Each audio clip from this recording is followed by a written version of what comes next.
I remember the first time I saw Mark. It was at a friend's birthday party. He was the center of attention, telling stories that made everyone laugh. I was mesmerized by his confidence. That's how it all started. Now, 3 years later, I'm sitting here in our small living room, 7 months pregnant, wondering where that charming man disappeared to. Daisy, did you see my blue shirt? Mark's voice breaks my train of thought. It's in the closet, where it always is, I reply, trying to get comfortable on the couch. He walks into the room, fumbling with his tie. I can't find it. Are you sure you didn't put it somewhere else? I sigh, slowly standing up. I'll get it for you. As I hand him the shirt, he gives me a quick, distracted smile. Thanks, Daisy. I don't know what I'd do without you. There's a hint of the old Mark in that smile, but it fades quickly. He's always been a bit forgetful, a bit dependent, but since we got married, it's like he's a different person. He expects me to remember everything, to take care of everything, just like his mom did for him. His mother, Mrs. Thompson, calls almost every day. She's nice enough, but her constant checking in can be a bit much. Daisy, dear, did you make sure Mark ate breakfast? You know how he gets when he's hungry, she would say. I used to find it endearing in a way, but now it's just another reminder of how much Mark relies on others. Mark is getting ready to leave for work, and I'm dreading another long day alone in the house. The baby kicks, and I place my hand on my belly, trying to find some comfort. Mark, do you think you could come home early today? I'm feeling a bit off, I say, hoping for some company. He glances at his watch, already halfway out the door. Sorry, Daisy. Big day at the office. You know how it is. Just rest up, okay? And with that, he's gone. I sit back down, feeling the weight of loneliness. I wonder if this is how it's going to be from now on. Me, at home, waiting for Mark to find his way back to the man he used to be. I look around the room, at the life we've built, and can't help but feel like it's all just a charming illusion. The sun wasn't even fully up yet, and I could already hear the familiar ring of the phone. I knew who it was without even looking. Morning, Daisy dear. Just checking in. Did Mark have his breakfast? And what about lunch? You know he doesn't like sandwiches. Mrs. Thompson's voice chirped through the receiver. I rubbed my temples, feeling the start of a headache. Good morning, Mrs. Thompson. Yes, he had breakfast, and I've packed him pasta for lunch. He won't go hungry. Oh, pasta again? You know, I always made sure he had a hot meal for lunch. Maybe you should try doing that. He loves my chicken casserole, she replied, her tone slightly critical. I gritted my teeth, trying to keep my voice steady. I'll keep that in mind. After the call, I made my way to the kitchen, feeling the baby kick. I leaned against the counter, thinking about how Mrs. Thompson always had a way of making me feel inadequate. I wasn't just competing with Mark's memories of her cooking, but with her constant presence in our life. The doorbell rang, pulling me out of my thoughts. I opened the door to find Mrs. Thompson herself, standing there with a bag of groceries. Daisy, I brought you some things. I noticed you're running low on a few essentials, she said, pushing past me into the kitchen. I followed her, trying to mask my frustration. Thank you, but you really didn't need to. I don't mind, dear, and I noticed the house could use a bit of tidying up. You should be more careful, especially with the baby coming, she said, looking around with a critical eye. I felt a surge of anger. I'm doing my best, Mrs. Thompson. It's not easy being pregnant and managing the house all by myself. She clucked her tongue, unpacking the groceries. Well, when Mark was a child, I did everything without any help. It's all about managing your time better, dear. The rest of her visit went in a blur of unsolicited advice and thinly veiled criticisms. By the time she left, I was exhausted and more than a little resentful. Sitting alone in the now silent kitchen, I couldn't help but feel overshadowed by this woman who still held such a firm grip on her son. It was like I was living in a shadow, always trying to live up to an impossible standard. I knew something had to change, but right now, I felt too tired to even think about how to start. All I could do was sit there, feeling the weight of a mother's shadow over my life. As I maneuvered through the crowded aisles of the grocery store, each step felt heavier than the last. My back ached and my feet were swollen. I was halfway through my list when I realized I had forgotten bread. Turning back, I maneuvered past a sea of shopping carts, feeling a bit overwhelmed. Daisy, need a hand? It was Jim, Mark's dad, waving from the end of the aisle. His presence was like a breath of fresh air. I smiled, genuinely relieved. Jim, you're a lifesaver. I almost forgot the bread. We walked together, chatting about this and that. Jim had a way of making even mundane conversations feel comforting. As we reached the bread section, he joked, "Make sure it's whole grain. We've got to keep Mark away from that white bread fluff." I laughed, appreciating his lightheartedness. "I'll try, but you know how he is with his food preferences." Jim nodded, his expression turning a bit more serious. "Yeah, I do. He's always been a bit picky. Got that from his mother, I suppose." We moved towards the checkout, and I felt a sense of ease that was rare these days. Jim's presence was calming, a stark contrast to the constant tension I felt at home. "You know, Daisy," Jim began, as he helped me unload my cart. "I've been thinking, maybe Mark and his mom are a bit hard on you. You're doing everything while carrying a little one. It's not fair." I was taken aback by his frankness. I try to keep up, but it's hard, Jim. I feel like I'm always falling short of their expectations." Jim frowned. "You're doing more than enough. Don't let them tell you otherwise. You're carrying my grandchild, for heaven's sake." His words were like a balm to my weary soul. We finished checking out, and he insisted on helping me to the car. As he lifted a bag, he winced, his hand going to his lower back. "Jim, you're back," I began, concerned. He shrugged it off with a grin. "Ah, it acts up now and then. Nothing to worry about." But I could tell he was in pain. It pained me to see him strain himself for my sake. "You shouldn't be doing this, Jim. I can manage." He waved my concerns away. "Nonsense. Helping you is the least I can do. Besides, it keeps me active." We reached my car, and he carefully placed the bags in the trunk. "You head on home and rest. I'll have a talk with Mark and his mom. Things need to change." I thanked him, feeling a mix of gratitude and guilt. It was clear that Jim understood the dynamics at home better than anyone.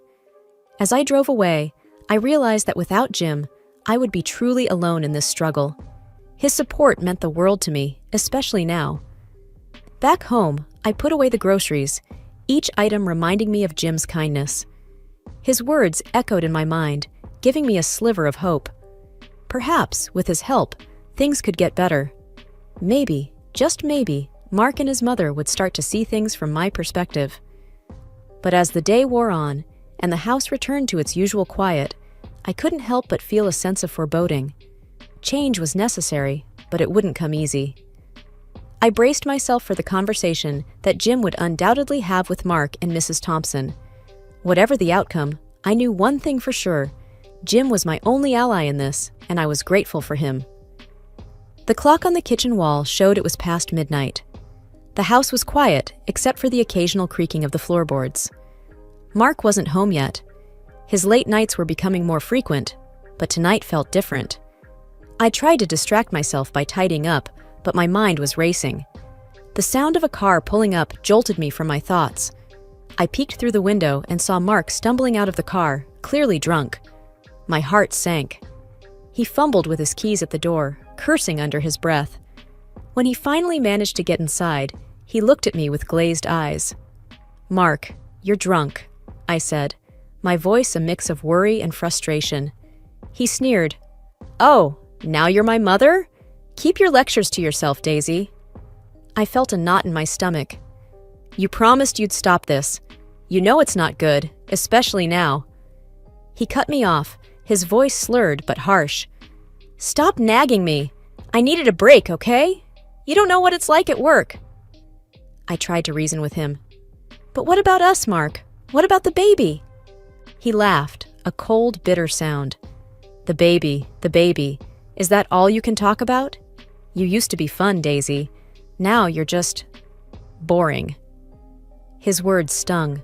I felt tears welling up in my eyes. "And look at you. You've become a fat cow. What happened to the woman I married?" He jeered. I couldn't hold back the tears anymore. They streamed down my face as I turned away from him. Mark staggered to the bedroom, leaving me standing there, broken and alone. I cried myself to sleep on the couch that night. The next morning, I woke up to find Mark had already left for work. My eyes were swollen from crying, and every part of me felt heavy. There was a knock on the door. It was Jim, looking concerned. "Daisy, are you all right? I saw Mark's car outside last night. I couldn't hide the truth. He came home drunk, Jim. He said things. Awful things." Jim's face hardened. "That boy has gone too far. I'm going to have a word with him." "No, Jim, please. It'll only make things worse," I pleaded. He sighed, his anger giving way to sadness. "You shouldn't have to go through this, Daisy, especially not now." I felt a mix of gratitude and despair. Jim was the only one who seemed to care, but I was starting to feel like there was no way out of this mess. The house felt like a prison, and I was trapped with my broken dreams and a husband who couldn't see past his own needs. As Jim left, he gave me a reassuring pat on the shoulder. "Hang in there, Daisy. We'll figure something out." But as I closed the door behind him, I wasn't so sure. The night had broken something inside me, and I didn't know if it could be fixed. Time seemed to slip away, and before I knew it, I was in the final stretch of my pregnancy. 9 months had flown by, and the reality of soon becoming a mother weighed heavily on me. I needed support more than ever. One evening, as Mark and I sat in our dimly lit living room, I mustered up the courage to ask him a question that had been on my mind for weeks. "Mark, my due date is approaching. I was thinking, maybe you could take some time off to be with me. To help out when the baby comes," I said, trying to sound hopeful. He barely looked up from his phone. "Time off? Now?" "Daisy, you know how busy I am at work. I can't just leave." I felt a pang of disappointment. "But this is important, Mark. It's our first child. I need you here." He sighed, his impatience growing. "You'll manage. Women do this all the time." His words stung, but before I could respond, he stood up. "Anyway, there's something else. Mom and we're going on a trip next week. She found this great package deal." I stared at him, disbelief and anger building inside me. "A trip? With your mother? But you just said you couldn't take time off." He shrugged, dismissive. "That's different. It's already planned and paid for. Mom's been looking forward to this." I couldn't contain my frustration. "So, a vacation with your mother is more important than being here for your wife and child?" Mark's tone hardened. "I don't need this, Daisy. It's just a week. Why are you making such a big deal out of it?" "A big deal? I'm about to give birth, Mark. I asked you for help, for support, and you're abandoning me for a holiday?" He rolled his eyes, clearly annoyed. "You're overreacting. It's not like I'm leaving forever. You'll be fine." I stood up, my voice shaking with anger. "Fine? You think I'll be fine? You're choosing a vacation over your family, over your child. Do you even care?" He grabbed his coat, ready to leave the room. "I'm not doing this now. You're being irrational. I'm going." I watched him walk away, my heart sinking. The man I married, the man who promised to be by my side, was leaving me alone at the most crucial time. And for what? A leisure trip with his mother. It was the day of Mark and his mother's departure. The house was a flurry of last-minute packing and hushed, excited chatter. I was in the kitchen, trying to keep myself busy, when I felt a sudden, sharp pain. My heart raced as I realized what was happening. My water had broken. Staggering into the living room, where Mark and his mother were grabbing their suitcases, I gasped, "Mark, my water broke. We need to go to the hospital." Mark glanced at me, his face a mask of annoyance. "Now? Daisy, we're about to leave. Can't it wait?" I couldn't believe what I was hearing. "Wait? I'm in labor, Mark." He looked at his mother, then back at me, his decision clear. "I can't miss this flight. Mom's been looking forward to this." With that, he and his mother hurried out the door, leaving me alone, in pain and in shock. Panicking, I called Jim. "Jim, it's Daisy. The baby's coming, and Mark, he left." Jim's voice was a mix of anger and worry. "Left? That boy? I'm coming right now, Daisy. Hang in there." Minutes later, Jim arrived, his face flushed from rushing. He helped me into the car, despite his sciatica. "We'll get you to the hospital, Daisy. Just breathe." As we drove, my phone rang. It was Mark, his voice frantic. "Daisy, you have to send our documents to the airport. We forgot them because of your damn timing." I was in disbelief, struggling through a contraction. "Mark, I'm about to give birth. How can you think about your documents now?" He was relentless. "Just do it, Daisy. This is your fault. If you hadn't distracted us..." I hung up, tears of frustration and pain streaming down my face. Jim reached over, squeezing my hand. "Ignore him, Daisy. Just focus on yourself and the baby." We arrived at the hospital, and I was rushed into the delivery room. Jim stayed by my side, his presence a comforting contrast to Mark's absence. In those long, painful hours, I realized the stark truth about my marriage. Mark's priorities were clear, and they didn't include me or our child. But in the midst of that painful revelation, I found strength in Jim's unwavering support and in the knowledge that I wasn't completely alone. As I held my newborn son for the first time, a wave of love and determination washed over me. I knew then that my life was about to change dramatically, but looking into my son's eyes, I felt ready to face whatever came our way.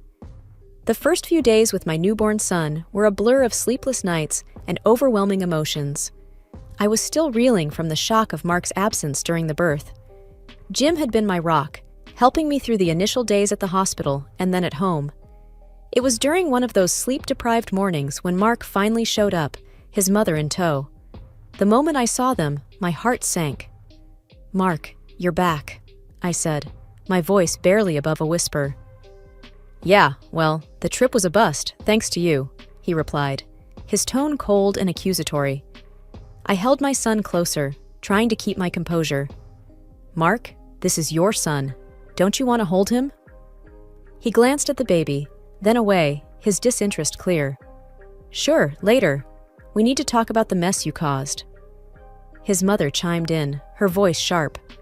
"You've been nothing but trouble, Daisy. You couldn't even manage to send simple documents." I felt a surge of anger. "I was giving birth, for heaven's sake. How could you both be so heartless?"